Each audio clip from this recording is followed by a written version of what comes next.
Бір күні Айгүл көшеде ойнап жүрді. Ол бір топ мысықты көрді. Неге мұнда сонша мысық бар, деп ойлады ол. Әжесі оған түсіндірді. Қызым, бұл кезбе мысықтар. Кейбір адамдар мысық алып, кейін оған қарамайды. Сонда мысықтар көшеге шығып кетеді. Ал кішкентай мысықтар қайдан шығады, деп сұрады Айгүл. Мысықтар жылына бірнеше рет күшіктейді. Егер адамдар оларды қарамаса, кішкентайлары да кезбе болып кетеді, деді әжесі. Айгүл ойланып қалды. Демек, біз әр жануарға жауапкершілікпен қарауымыз керек екен ғой.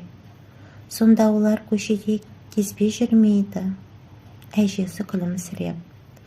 Дұрыс айтасың, қызым. Жануарлар да мейірімге зәру, деді.